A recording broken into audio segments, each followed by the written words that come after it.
અધ્યાય 11 શ્લોક 31. હે પ્રભુ, આટલા ઉગ્ર અને ભયંકર સ્વરૂપમાં આપ કોણ છો? હે સર્વોચ્ચ દેવ, આપને મારો નમસ્કાર. કૃપા કરીને મારા પર પ્રસન્ન થાઓ. હું આપને આદિપુરુષ તરીકે જાણવા ઈચ્છું છું, કારણ કે આપના આ દિવ્ય કાર્યનો હેતુ હું સમજી શકતો નથી. અર્જુન ખૂબ જ નમ્ર મનની સ્થિતિમાં છે. તે ભગવાનને પૂછી રહ્યો છે, અખ્યાહી મે કો ભવન ઉગ્ર રૂપો. હે ભગવાન, કૃપા કરીને મને તમારા આ અદ્ભુત ઉગ્ર સ્વરૂપ વિશે કહો. હું તમારું મૂળ જાણવા માંગુ છું અને હું તમારા કાર્યોને સમજી શકતો નથી. અર્જુન ભગવાનની શક્તિની પવિત્રતા અને દિવ્યતાનો અનુભવ કરે છે અને તેથી પૂજા માટે પ્રેરિત ઉતાવળમાં તેમને નમન કરે છે, જે અત્યાર સુધી વૃંદાવનના ગોપાલ તરીકે જાણીતા હતા. ભગવાનનું શાંત, મોહક અને સુંદર સ્વરૂપ ભક્તોને આકર્ષે છે. આ રીતે તેમની તરફ આકર્ષાયેલા જીવોને ભક્તિમય પૂજા માનવામાં આવે છે. તેમનું ભયાનક સ્વરૂપ ભક્તનું ધ્યાન બીજી રીતે આકર્ષિત કરે છે.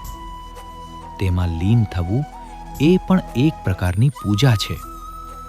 પૂર્ણ ભક્ત તે જ કહેવાય જે ભગવાનના બંને સ્વરૂપોને સમાન ભક્તિથી સ્વીકારે છે. સાચો ભક્ત બંનેને ભગવાનની જ દિવ્ય અભિવ્યક્તિ તરીકે સ્વીકારે છે. પરંતુ અર્જુન સામાન્ય મનુષ્યની જેમ ભગવાનના મધુર અને મંગલમય સ્વરૂપની ઉપાસના માટે તો તૈયાર હતો, પરંતુ તેમના ઉગ્ર અને ભયંકર કાળ સ્વરૂપને સ્વીકારવા માટે હજુ તૈયાર નહોતો. અર્જુન હવે અનુભવે છે કે ઈશ્વર જ સર્વસ્વ છે. સમગ્ર બ્રહ્માંડ, દરેક જીવ, દરેક ઘટના અને દરેક શક્તિ, આ બધું ભગવાનનું જ સ્વરૂપ છે.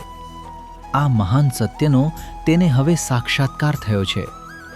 પરંતુ ભગવાનના આ અનંત સ્વરૂપમાં કયા કયા પાસા સમાયેલા છે તેની સંપૂર્ણ સમજ અર્જુનને હજુ નથી, અને વાસ્તવમાં અનંત પરમાત્માને સંપૂર્ણ રીતે જાણવું મર્યાદિત માનવ બુદ્ધિ માટે શક્ય પણ નથી.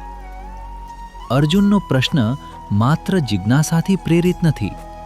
તેના પ્રશ્નમાં ભયની ભાવના પણ રહેલી છે. વિશ્વરૂપના ભયંકર કાળ સ્વરૂપને જોઈને તેનું હૃદય કંપી રહ્યું છે. આથી તે ભગવાનને પૂછે છે, હે પ્રભુ, આ ઉગ્ર સ્વરૂપનો હેતુ શું છે?